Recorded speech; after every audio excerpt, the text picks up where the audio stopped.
सब्जियां गर्मी की हों या फिर सर्दी की हों, उनको फुल धूप की ज़रूरत होती है, या फिर कम से कम 6 से 8 घंटे या उससे भी कम 4 घंटे तो आनी ही चाहिए डायरेक्ट धूप। मैंने अपने हुड से सारे कवर्स हटा दिए हैं। यहाँ पर फुल डे धूप आ सकती है। अभी नवंबर का एंड भी हो जाएगा और सर्दी बढ़ भी जाएगी, तो सर्दी में हमें पौधों को थोड़ा बचाना भी पड़ता है।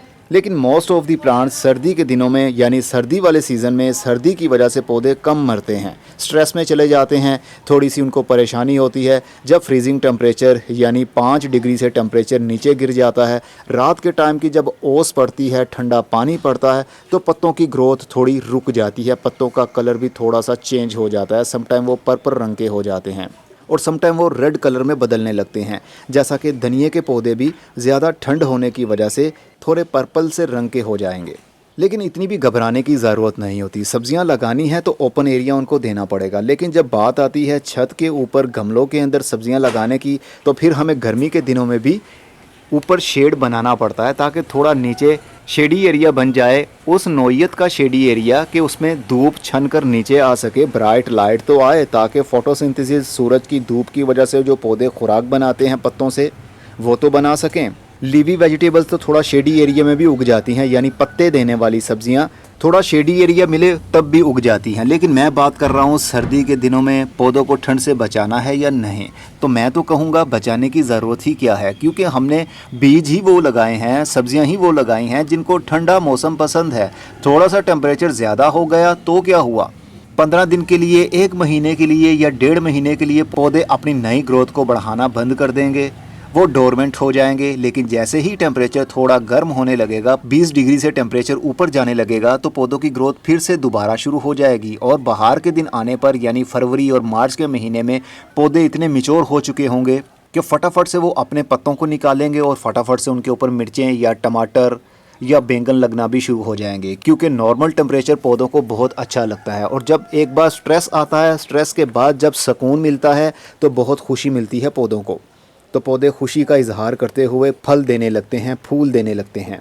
तो आपने भी अगर कवर नहीं हटाया हुआ, ग्रीन नेट लगाया हुआ है, तो उसको हटा लें। यहाँ पर तो 2 किस्म के नेट थे, एक तो ग्रीन वाला जो ये रहा, और उसके साथ एक वाइट नेट भी था, ताकि नीचे बहुत ज़्यादा धूप ना आ सके। लेकिन अब सब्जियां हम उगाते हैं, इसलिए हमें ओपन एरिया इनको देना पड़ेगा, ताकि इनकी ग्रोथ बिल्कुल ऊपर वाली साइड पर बढ़ सके, जहाँ पर सूरज की रोशनी आ रही है। अब देखिए यहाँ पर जो पौधे लगे हुए हैं ना, ये मूली के पौधे हैं। अब देखिए ये हमारे लेफ़्ट साइड पर बेंड ले रहे हैं, इसका मतलब कि वहाँ से इसको ब्राइट लाइट आ रही है। तो अब मैंने नेट इसका हटा दिया है, ऊपर से बिल्कुल शेडी एरिया ख़त्म कर दिया है। अब धूप आएगी, बस ये वाला एरिया मैंने थोड़ा सा छोड़ा है, ताकि यहाँ पर जो शेडी एरिया में हमारे हाउस प्लांट्स पड़े हुए हैं, ठंड की वजह से उनके ऊपर कोई बुरा असर ना आए। लेकिन यहाँ पर भी प्रॉपर रोशनी इनको मिल रही है। सब्जी वाले पौधों को ज़्यादा रोशनी की ज़रूरत होती है, क्योंकि उन्होंने अपने ऊपर फल का बोझ उठाना होता है, और फल का बोझ उठाने के लिए उनको खाने की ज़रूरत भी होती है। और सूरज की धूप, कुदरत ने पौधों के लिए सनलाइट स्पेक्ट्रम ऐसा बनाया है लाइट का, कि उन्हीं के थ्रू वो खाना बनाना शुरू करते हैं। अगर रोशनी नहीं मिलेगी तो पौधे बढ़ नहीं पाएंगे। जितनी मर्जी ग्रो लाइट्स आप लगा कर पौधों को बढ़ाना चाहें, बढ़ तो जाएंगे, लेकिन फल नहीं उठा पाएंगे। अगर फल भी उठा लिया, लेकिन उनके अंदर वो न्यूट्रिशनल वैल्यू नहीं होगी जो खुले में सूरज की धूप में होती है।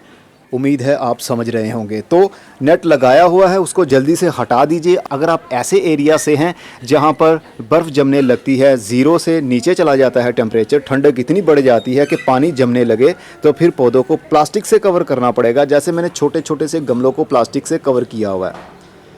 तो जब बहुत ज़्यादा ठंड बढ़ने लगे ना, तो फिर पौधों को इस तरह कवर करना ही पड़ेगा। इवन के टमाटर के पौधे की ग्रोथ भी बहुत ज़्यादा ठंडे महीने में, यानी जनवरी के शुरुआती दिनों में रुक जाती है, क्योंकि बहुत ज़्यादा टेम्परेचर ठंडा हो जाता है उन दिनों में। इनकी ग्रोथ तो थम जाएगी, लेकिन ये मरेंगे नहीं। जैसे ही टेम्परेचर थोड़ा सा इनको मुनासिब मिला, इनकी वहीं से ग्रोथ शुरू हो जाएगी और फिर हमें फल भी देने लगेंगे। तो नेट को हटाइए, पूरा ओपन एरिया होना चाहिए, पूरे दिन की धूप वहाँ पर आनी चाहिए। सर्दी की सब्जियों को ठंडे मौसम की वजह से कोई भी परेशानी नहीं होती, बस वो थोड़ा डोरमेंट हो जाते हैं, इसके अलावा और कुछ भी नहीं। इसी के साथ मैं चलता हूँ। कल की वीडियो में हम कंपोस्ट का पार्ट 2 अपलोड करेंगे। ड्रम के अंदर हम कंपोस्ट कैसे बनाएंगे, कल की वीडियो में हम देखेंगे। तब तक अपना बहुत सारा ख्याल रखिएगा। खुदा हाफिज़। अगर आप हमारी पेड व्हाट्सएप सर्विस लेना चाहते हैं तो इस नंबर पर व्हाट्सएप मैसेज करें, आपको डिटेल बता दी जाएगी।